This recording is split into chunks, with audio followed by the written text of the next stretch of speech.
ladies and gents, welcome back. This is going to be part 1 to what if the shield hero had full knowledge of the kingdom of Melromark and everything like that in general. So this basically means he knows that there are other kingdoms, he would know how they would think of the shield hero, and he would know that the kingdom of Melromark doesn't exactly like him that much. He would know of the Three Heroes Church, he would know of all these different things.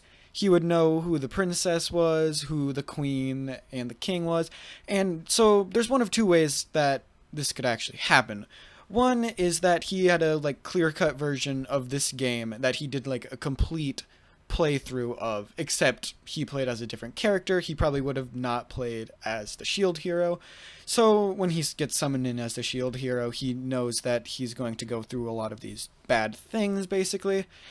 And another is that as soon as he gets summoned in, all this information is kind of just shoved into his head because either somehow the summoning system kind of made it so that since Naofumi didn't have that knowledge, it kind of just was well, the others do. It wouldn't be fair, so they just kind of poofed it with him.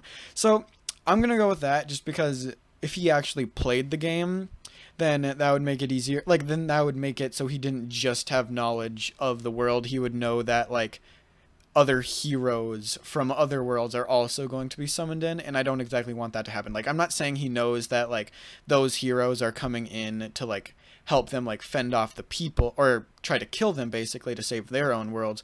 He doesn't know that, and he also doesn't know that he doesn't know that all the four heroes have to team up to actually be able to win the waves. All he knows is the pretty much all the different things around the kingdom of Melromark and everything else like that.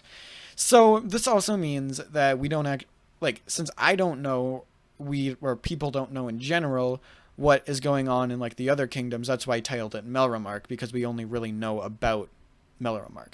So again, I'm not actually sure if, or not again, but I'm not sure if all those other kingdoms were gone into detail in something like the web novel, but I never saw, watched, read, whatever you call it, that, and I don't really plan to, so this is just covering the season 1 of the knowledge that we have. So, getting that out of the way, let's get into the what if. So Naofumi is summoned through after reading this book, and he's bestowed this knowledge. He knows everything about the world, it kind of just snaps through his mind. And after pretty much gaining this knowledge, he looks around, takes in the fact that he has a shield, instantly recognizing that he's the shield hero, and these three are the other three cardinal heroes, and for some reason they were all summoned to one location, even though they're each supposed to be summoned to different kingdoms. And he takes in this information, and as soon as he's pretty much beginning to talk to the king, he brings this up, after obviously getting interrupted still. He still, again, gets interrupted, and then he brings it up. He's just aren't the four of us cardinal heroes each supposed to be summoned to one of the different kingdoms to fend off the waves from each, pretty much, attack there? And the king is taken aback by this. He's like, how would you know that? And he would just pretty much be silencing him, because again, he's just he's trying to make, he's making the king look bad. The king cannot have something like that happen. But again, Naofumi doesn't care, even if he knew the king was an arrogant bastard. He wouldn't give a fuck at all. He shouldn't, there's no reason for him to want to get on the king's good side, at least yet. So there's no point in him trying to pretty much suck up to him. He is just gonna say the facts. And the king is just I don't know what you're talking about. And he pretty much silences him and moves on with his grand speech. He ends up giving them all money, or the next day he gives them all money. Naofumi pretty much still goes through, and he actually still doesn't get any pretty much people to join up with him, because again, he's the shield hero. Just because there were rumors going around that he doesn't have knowledge of the world, that doesn't mean people would join him still. Just because he's the shield hero, he's looked at as the curse, he's the weak one, so nobody really wants to go with him. And this is where a red-haired lady walks out. Naofumi obviously recognizes her as the princess, and he pretty much asks her, he's what would the princess of the kingdom want with me? And she's like, wait, how do you even know who I am? And he's just wait, you guys didn't know this? You guys weren't pretty much told everything as soon as you got here? And they were like, what are you talking about? No, of course we weren't told everything. We had previous knowledge of this world because in our worlds we played a game that was really similar to it. And Naofumi was like, oh, whatever. And he pretty much just goes along with it. He's like, yeah, that's what I did too. Yeah. So again, he has like complete full knowledge of like literally almost everything. He doesn't know like the best way for like characters to level up and stuff like that. He knows of like the shield copy system and knows of things like that. So he would pretty easily be able to get higher power shields than the one he already has, at least at the beginning. So he does that, and he goes through and starts beginning to level up his character.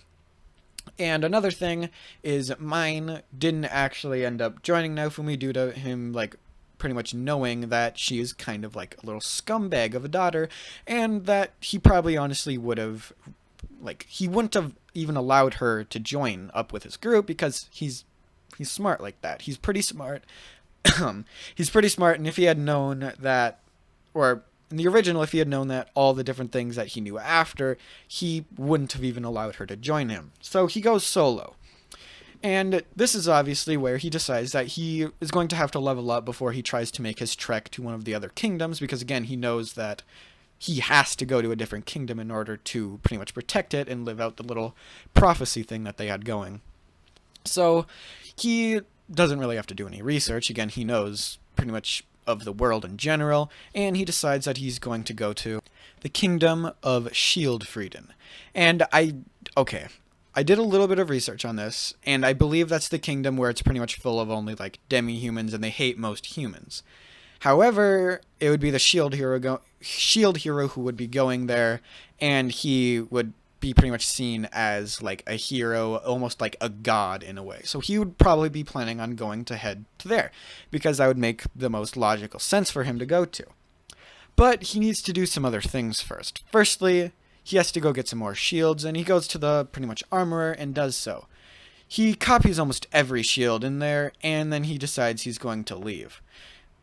Now, the copy ability doesn't actually work for anything other than the actual legendary weapon, so he would actually end up buying the same armor that he does, and then he would go off to pretty much try to get a slave, because again, he knows that he's not going to be able to get any trustworthy companions without actually getting a slave themselves. So he ends up going there, and before even earlier in the original, he goes to the actual slaver guy thing, whatever he's called, and he ends up looking around at some of the different slaves that he has. Obviously, Naofumi would want a relatively cheap one, and the slaver shows him his most expensive one, which is like, I'm pretty sure it was like 15, 20 gold to buy. It was level it was something like 68 or something like that. And it was like, it was really strong, but Naofumi obviously wouldn't have enough money to buy it. So he then comes over to this coughing demi-human, and he's like, what about this one? And the slaver's kind of just like, well, she's not very long for life, so I don't recommend it. Let's move on to this one. And Naofumi was like, wait, no, I'm going to take this one. And he takes Raphtalia, is what he finds out her name is, after a little bit of questioning. You, what's your name? Like, he does the same thing, and she tells him after a little bit of hesitation and coughing and fear. So they pretty much start on their journey. She gets her slave crest, and they go buy her a little bit of a sword. Except this time, it's a little bit better off the bat, because again, Naofumi didn't get robbed of all of his money. He would still have around 500 to 600 silver due to his pretty much armor only costing that around like 200 silvers, I think it was. So he would still have a decent amount of money, and he would be able to buy her a pretty decent weapon. So they would go off, and Naofumi at this point would already probably be at least level probably like 5 to 10. This is due to him being able to level a lot faster. He gets like different things such as like a spiked shield. He would actually be able to do some damage. He also knows that with the legendary weapons, you can pretty much put the different materials from each beast inside of it and unlock different shields. And obviously this is a lot better for him to be able to do, because some of the shields you need to be a higher level in order to use. So he would be able to use them at pretty much quicker times than he was in the original. He would also know that you could pretty much rank up yourself or class upgrade yourself in order to get your levels higher. So he would know all of these different things, and he would pretty much go on gathering money because he can make medicine, because he got the actual leaf shield, and then he got some of the tools after a while. So Raphtalia and Naofumi would be going around, and they would be leveling. They would eventually go to the mine because they needed some more money, and they would pretty handily kill the big dog creature that was there after Naofumi did a little bit of talking to Raphtalia after she had a little bit of a breakdown. So they would get a lot of levels from this, obviously, because that creature dropped, or not dropped, but it gave them a lot of XP. And at this point, they would probably be almost at max level, at least for what they could do before they got a class upgrade. And they would continue going around, trying to get different equipment and weapons, and pretty much trying to get more materials for his shield. So he would pretty much continuously go around killing different creatures, gaining new shields, leveling up at least until he maxed out his level, until eventually he would go back to the actual kingdom itself. So after going back to the kingdom, he would sell all of his different things, and then he would end up eventually going to the actual church where like the dragon time, or with the dragon sand timer, whatever you call that thing, the dragon clock, whatever you want to call it, he ends up going to that, and he asks how much money it is to rank up. And they tell him that it's around 10 gold pieces in order to pretty much class upgrade themselves. And Naofumi contemplates whether or not he thinks this would be a good idea or not, because he does have pretty much, or he has enough to class upgrade one of them, but not both. And he's thinking about who he wants to pretty much get a class upgrade for. He's thinking about this, and he decides that he's going to give it to Raphtalia due to her being the more damage-dealing person there. And he tries to give her the free upgrade thing, just like he does in the original, but it doesn't work due to Raphtalia having some special equipment, because she would still inevitably get that, and that's what allowed her to pretty much not be able to select what class upgrade she wanted to get.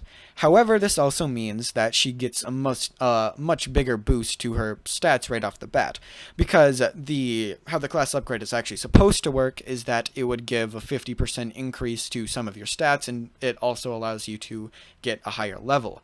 However, with their special items, it gave them a 100% increase to literally all stats, so it's kind of a tricky subject there, but it's kind of weird. So I'm not exactly sure which special item it was, but I'm just going to say for simplicity's sake that she still ended up getting that item that she would need. So after a while, Naofumi would think that he would need to get pretty much more people to help him fight off the oncoming wave. That was only like probably a week off at this point. And he would go back to the slaver, and the slaver would tell him about an egg. After pretty much purchasing this egg, it hatches, and he finds out that it's a Filolial. And after the 7 days are pretty much over, the Filolial does eventually grow up and become like the full-fledged Filolial, and the first wave's coming. So that's where I'm going to leave this part off. If you guys want me to make another part, hit the like button. If this video gets over a certain amount of likes, which I'm not really going to specify, if this video does relatively well, it gets a decent amount of views and likes, it gets a lot of support, I'll continue on with it. If not, I'll probably just go back to Naruto for the time being. So yeah, see you guys in the next part. Peace out. Bye.